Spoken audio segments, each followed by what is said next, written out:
नमस्कार दोस्तों, मैं आप सभी का स्वागत करता हूं द स्टडी के यूट्यूब चैनल पे।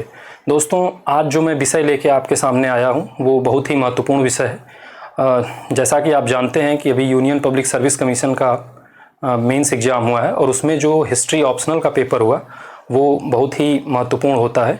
और हमारे संस्थान द्वारा जो एक टेस्ट सीरीज आयोजन की गई थी पेप 2023, उसमें जो हम संस्थान द्वारा आपको टेस्ट सीरीज में प्रश्न दिए गए, उन प्रश्नों की महत्ता और उनकी गुणवत्ता कितनी सिमिलर है यूनियन पब्लिक सर्विस कमीशन के क्वेश्चंस के साथ, उसकी समानता वो आप देखेंगे। और मैं आपको प्रश्न वाइज ये दिखाता जाऊंगा कि किस तरह से हमारे संस्थान द्वारा और मणिकांत सर के निर्देशन में जो चीज़ें आपको दी गई हैं वो किस तरह से आपको मेंस के एग्जाम में सीधे फायदेमंद होती हैं और उनका सीधा लाभ आपको परीक्षा में देखने को मिलता है। तो आइए हम अपना वीडियो शुरू करते हैं। तो यहाँ देखिए, ऊपर जो है यूनियन पब्लिक सर्विस कमीशन के पेपर 1 का क्वेश्चन नंबर 3 है और नीचे हमारी टेस्ट सीरीज में जो प्रश्न पूछा गया था और उस प्रश्न की समानता क्या है उसको हम देखेंगे। तो प्रश्न को आइए देखते हैं। दक्षिण भारत के प्राचीन इतिहास की सामाजिक और सांस्कृतिक परंपराओं का ज्ञान करने में संगम साहित्य कहाँ तक सहायक है। अब देखिए, ये प्रश्न जो है यूपीएससी में पूछा गया है और हमारे पेप टेस्ट सीरीज नंबर 1 में एक प्रश्न पूछा गया, संगम साहित्य कहाँ तक दक्षिण भारत के भारतीय समाज की झलक दे पाते हैं, स्पष्ट कीजिए। अब आप देखिए कि किस तरह से जो है यहाँ संगमकालीन समाज के बारे में आपसे पूछा गया है और हमारे टेस्ट सीरीज में ऑलरेडी जो है संगम के समाज पे पूछा गया है। तो मुझे लगता है कि जिस किसी ने भी ये टेस्ट सीरीज दी होगी और जब वो एग्जामिनेशन हॉल में बैठा रहा होगा तो उसको थोड़ा सा अच्छा महसूस हुआ होगा और उसको ये लगा होगा कि नहीं, जो हमने टेस्ट सीरीज ली थी वो हमारे लिए बेहद लाभदायक रही और उसे आंसर करने में किसी प्रकार की कोई दिक्कत नहीं आई होगी। अब आइए दूसरे प्रश्न को लेते हैं। क्वेश्चन नंबर 3C ये यूनियन पब्लिक सर्विस कमीशन के पेपर 1 में पूछा गया है। पूर्व गुप्त युगीन भारत की तुलना में गुप्त युग में महिलाओं की स्थिति का आकलन कीजिए। अब देखिए, हमारा जो पेप टेस्ट सीरीज नंबर 5 हुआ उसमें 4B जो क्वेश्चन था उसको देखिए। पुरातात्विक एवं साहित्यिक साक्ष्यों के आधार पर गुप्त काल में महिलाओं की सामाजिक स्थिति पर प्रकाश डाली। अब यहाँ एक चीज़ बहुत महत्वपूर्ण है कि जब हम गुप्त काल में महिलाओं और तत्कालीन समाज की तुलना करते हैं तो हम उसकी तुलना जो है पूर्व मध्ययुगीन से निश्चित तौर पर करते हैं और उसके पहले के समाज से करते हैं कि किस तरह से जो है क्रमिक रूप से बदलाव आ रहे हैं। और आप देखेंगे कि सर जब मणिकांत सर जब अपने क्लास में बच्चों को इन सब सारी बातों को समझा रहे होते हैं या चीज़ों को बता रहे होते हैं तो सर जो है हमेशा तुलनात्मक चीज़ों पे जोर देते हैं और किस तरह से पीछे से और आगे चेंजेज हो रहे हैं या जो बदलाव आ रहे हैं उसकी तुलना करके चीज़ों को बताते हैं। तो जिस किसी ने भी इस प्रश्न को किया होगा उसे इस प्रश्न को डील करने में कोई समस्या बिल्कुल नहीं आई होगी। अब आइए हम अपना अगला प्रश्न लेते हैं। हमारा अगला प्रश्न है, देखिए क्वेश्चन नंबर 5A पूछा गया है यूपीएससी में। भारतीय सामंतवाद के विभिन्न समर्थक तत्वों की विवेचना कीजिए। अब देखिए, ये हमारे टेस्ट सीरीज पेप नंबर 2 में एक क्वेश्चन पूछा गया है। क्वेश्चन नंबर 8B, भारतीय सामंतवाद की व्याख्या में विभिन्न दृष्टिकोणों पर चर्चा कीजिए। तो निश्चित तौर पर जब हम दृष्टिकोणों की बात करते हैं तो हम देखेंगे कि किस तरह से जो है सर जब आपको चर्चा में ये बताते हैं, क्लास में कई बार बताते हैं भारतीय सामंतवाद की विशेषताओं के बारे में, तो सर जरूर ये बताते हैं कि यूरोपीय सामंतवाद और भारतीय सामंतवाद में क्या अंतर है, भारत के अंदर वो कौन कौन से कारक तत्व थे जिन्होंने भारतीय सामंतवाद को प्रेरित किया। तो जब आप उस लेक्चर को पढ़े हुए हैं या डाइजेस्ट किए हुए हैं तो आप इस प्रश्न को आसानी से कर सकते हैं। अब आइए जो हम अपना अगला प्रश्न लेते हैं।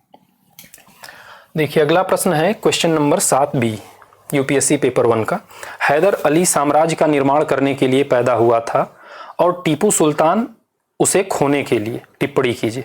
अब देखिए, हमारा जो टेस्ट नंबर 3 है पेप का उसमें एक प्रश्न है question number 4A, Haider Ali ने अपने खून पसीने से एक शक्तिशाली मैसूर राज्य की स्थापना की थी, टीपू सुल्तान ने उसे अपनी अदूरदर्शिता के कारण गंवा दिया। इस कथन पर समालोचनात्मक टिप्पणी कीजिए।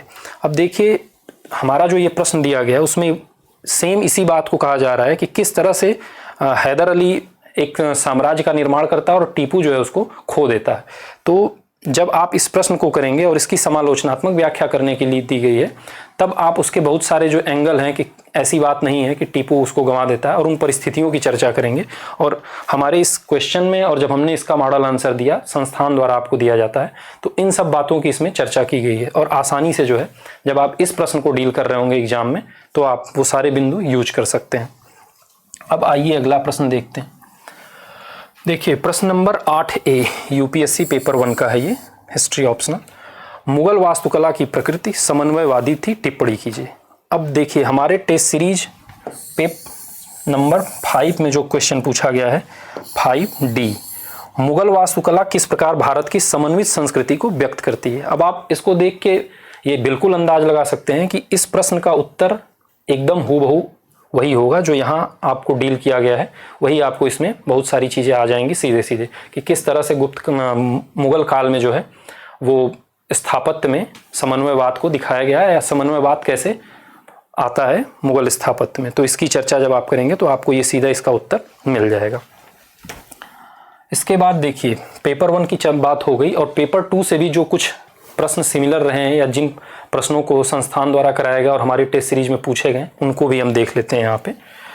तो पेपर 2 का जो क्वेश्चन नंबर 1C है उसको देखते हैं। भारतीय जनमानस की जागृत राजनीतिक चेतना तथा अंग्रेजों के असम्मानजनक और कायरतापूर्ण अपमान ने असहयोग आंदोलन को जन्म दिया। अब देखिए जो हमारा पेप टेस्ट नंबर 6 रहा, उसमें एक क्वेश्चन पूछा गया है, क्वेश्चन 2A, असहयोग आंदोलन के दौरान स्थानीय आंदोलनों की अभिव्यक्ति पर चर्चा कीजिए। अब देखिए यहाँ जो भारतीय जनमानस की बात कही जा रही है आपसे, तो भारतीय जनमानस की जब हम बात करते हैं तो ये क्षेत्रीय आंदोलनों की हम चर्चा करते हैं। और सर जब इस टॉपिक पे जब पढ़ाते हैं तो बताते हैं कि किस तरह से गांधी जी लीड कर रहे होते हैं आंदोलन को, लेकिन जो क्षेत्रीय असंतोष होता है वो कैसे व्यक्त होता है वो यहाँ पे आपका आंसर में आ जाएगा। और यही बात जो है जो यहाँ चर्चा की गई है उसको आप अगर यहाँ लिखते हैं तो आपका आंसर फुल प्रूफ होता है। अब नेक्स्ट क्वेश्चन देखिए, सत्ता हस्तांतरण के समय अंग्रेजों द्वारा अपनी जिम्मेदारी का त्याग करना यदि संवेदनहीन था तो जिस गति से उसे संपादित किया गया उससे वह और भी बुरा बन गया। ये देखिए यूपीएससी पेपर 2 का क्वेश्चन 1E है। अब हमारे टेस्ट सीरीज के पेप नंबर 3 में एक क्वेश्चन है, क्वेश्चन 4B, उन कारकों की व्याख्या कीजिए जिन्होंने 1940 के दशक में ब्रिटेन से भारत की ओर सत्ता के हस्तांतरण के पक्ष को जटिल बना दिया। अब यहाँ भी बात देखिए जटिलता की जा रही है कि किस तरह से आंदोलन के अंतिम क्षणों में या आंदोलन के अंतिम समय में अंग्रेज स्वतंत्रता को जटिल बनाने का प्रयास कर रहे हैं। और सेम देखिए यहाँ कि 1940 के दशक के बाद जो है, जो हम देखते हैं कि 40 का दशक होता है, उसके पश्चात किस तरह से अंग्रेजों द्वारा कुटिल नीतियां अपनाकर चीज़ों को कठिन कर दिया जाता है ताकि सत्ता का हस्तांतरण न हो पाए। तो ये सारी चीज़ें हैं कि जिस किसी ने इस प्रश्न को डील किया होगा आंसर राइटिंग के दौरान, उसे इस प्रश्न को करने में बहुत ही सहूलियत हुई होगी। फिर अगला प्रश्न देखते हैं, क्वेश्चन नंबर 5B है पेपर 2 का। चार्टिस्ट आंदोलन ने न केवल मध्य वर्ग की कुछ मांगों को पूरा किया अपितु इसके प्रभावों को श्रमिक वर्ग और उपनिवेशों में भी महसूस किया गया। अब देखिए हमारे पेप टेस्ट नंबर 6 में एक क्वेश्चन पूछा गया है, क्वेश्चन नंबर 6C, ब्रिटेन का चार्टिस्ट आंदोलन प्याली में तूफान साबित हुआ। कुछ राजनीतिक उथल पुथल के बावजूद इसने ब्रिटेन में शायद ही कोई बदलाव लाया। इस कथन का आलोचनात्मक परीक्षण कीजिए। अब देखिए इस प्रश्न को पूछा गया है कि इसका आलोचनात्मक परीक्षण कीजिए। तो जब हम ब्रिटेन के अंदर इसकी सीमाओं की चर्चा कर रहे हैं तो इसके बाहर यानी ब्रिटेन के बाहर विभिन्न देशों में इसके क्या प्रभाव रहे हैं और विभिन्न वर्गों पर, चूंकि ये श्रमिक वर्ग का आंदोलन था, तो बाहर के देशों में श्रमिकों के ऊपर या यूरोप में श्रमिकों के ऊपर इसका क्या प्रभाव रहा, उसकी चर्चा निश्चित जब हम आलोचनात्मक परीक्षण करेंगे तो वो सारी बातें आ जाएंगी। और उत्तर की जो डिमांड होगी वो लगभग यही वाला उत्तर उसमें चला जाएगा, थोड़े से चेंज के साथ। तो देखिए कितना महत्वपूर्ण है ये क्वेश्चन। अब अगला क्वेश्चन देखते हैं, क्वेश्चन नंबर 6A, दार्शनिकों और विचारकों ने फ्रांसीसी क्रांति की नींव भले ही रखी हो परंतु यह सामाजिक और आर्थिक कारणों से उपजी थी, व्याख्या कीजिए। अब देखिए अब हमारे पेप के टेस्ट नंबर 6 में एक क्वेश्चन पूछा गया है दार्शनिकों पे, क्वेश्चन नंबर 5C, फ्रांसीसी क्रांति के कारण दार्शनिक और वैचारिक न होकर आर्थिक और राजनीतिक थे। तो देखिए कितनी सिमिलरिटी है। मुझे लगता है कि ये प्रश्न अगर आप किए होंगे तो इसका उत्तर जब आप लिखना होगा आपको एग्जाम में, तो मुझे नहीं लगता है कि कोई कठिनाई महसूस होती है। और सबसे अच्छी बात होती है कि सर द्वारा जो प्रश्न लिया जाता है या सर द्वारा जो पेप को डिजाइन किया जाता है या कोई भी प्रोग्राम जब हम लोग शुरू करते हैं तो सर का पूरा प्रयास ये रहता है कि पूरी तरीके से बच्चों के साथ न्याय हो सके और ताकि उनका जो रास्ता है वो कठिन से सरल बनाया जा सके। और सबसे अच्छी बात ये होती है कि सर जब टेस्ट सीरीज करवा लेते हैं तो उसके बाद जब उनके द्वारा डिस्कशन किया जाता है तो वो बहुत सारे डायमेंशंस को, जब आप कभी डिस्कशन को देखेंगे क्लास में या यूट्यूब पे, तो आपको लगेगा कि सर जब आंसर्स का डिस्कशन कर रहे होते हैं तो उस पूरे टॉपिक की केवल चर्चा ही नहीं करते हैं, उस टॉपिक से सराउंडेड या उसके आसपास जो कुछ भी अप्रोच बन सकता है या एंगल्स बन सकता है उस अध्याय से संबंधित उन सारी बातों का भी बड़े अच्छे से विश्लेषण करते हैं। तो मुझे लगता है कि जब उन डिस्कशंस को आप सुनते हैं या आप पढ़ते हैं तो बहुत सारी चीज़ें आपके दिमाग में और क्रिएट होती हैं, क्या एंगल्स हो सकते हैं उस क्वेश्चन के या उस आंसर को लिखने के, वो सारी चीज़ें सर द्वारा बहुत अच्छे से समझा दी जाती। तो देखिए कि कितना ही अच्छा है ये प्रश्न और एकदम हूबहू मिलता हुआ ये प्रश्न हमें यहाँ पे देखने को मिल रहा है। फिर अगला प्रश्न हम लेते हैं कि दक्षिण पूर्व एशिया में उपनिवेश विरोधी आंदोलन की शुरुआत के ऐतिहासिक कारण थे सांस्कृतिक अंतर, पाश्चात्य शिक्षा का प्रसार तथा समन्वयवादी विचारों का उद्भव, विवेचना कीजिए। अब देखिए हमारा जो टेस्ट नंबर 4 है उसमें एक क्वेश्चन है, क्वेश्चन नंबर 4A, एशियाई राष्ट्रवाद एशियाई बुद्धिजीवी वर्ग पर मात्र पाश्चात्य प्रभाव की उपस्था आलोचनात्मक परीक्षण कीजिए। तो यहाँ पे जब देखिए हम जब पाश्चात्य प्रभाव की बात करते हैं या देखते हैं पाश्चात्य प्रभाव को, तो हम देखेंगे कि किस तरह से ये एशियाई या अन्य एशियाई देशों में और अन्य राष्ट्रों पर कैसे पाश्चात्य विचारकों का प्रभाव रहता है और उसमें क्या अंतर रहता है। तो सर ने जब इसका डिस्कशन किया था और जिस किसी ने देखा होगा या जो कोई और भी देख सकता है यूट्यूब पे, तो उसको समझ में आएगा कि किस तरह से जो है इस प्रश्न को यहाँ पे डील किया गया और कितना हेल्पफुल हो सकता है इस क्वेश्चन को लिखने में वो अप्रोच। तो ये हमारे क्वेश्चंस थे जो हमारी टेस्ट सीरीज में आपको दिए जाते हैं संस्थान की तरफ से और सर के निर्देशन में और यूपीएससी में जो पूछे गए हैं।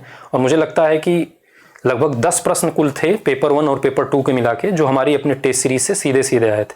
और इसमें सबसे अच्छी बात ये रही कि सर के निर्देशन में इन सारी चीज़ों को तैयार किया गया था और सर द्वारा इस पर परिचर्चा की गई थी। एक एक टेस्ट होने के बाद एक एक परिचर्चा का आयोजन किया गया था और उसमें जो भी डायमेंशंस होते थे उन पे सर द्वारा चर्चा की जाती थी और पूरा हेल्प किया जाता था बच्चों को आंसर को गुणवत्तापूर्ण बनाने के लिए। तो कुल कहने का मतलब ये है कि जब आप कभी कोई संस्थान चयन करिए अपनी पढ़ाई के लिए या कोई नोट्स या स्टडी मटेरियल यूज करिए, तो हमेशा इस बात का ध्यान रखिए कि वो हमेशा एक गुणवत्तापूर्ण अध्यापक के निर्देशन में और गुणवत्तापूर्ण टीम द्वारा तैयार किया गया हो, ताकि आपको जब कभी भी एग्जाम में कोई चीज़ मिले तो आपको खुशी हो और आपको भी अपनी सफलता को प्राप्त करने में कोई कठिनाई नहीं हो। इन्हीं बातों के साथ मैं अपनी वाणी को विराम देता हूँ। धन्यवाद।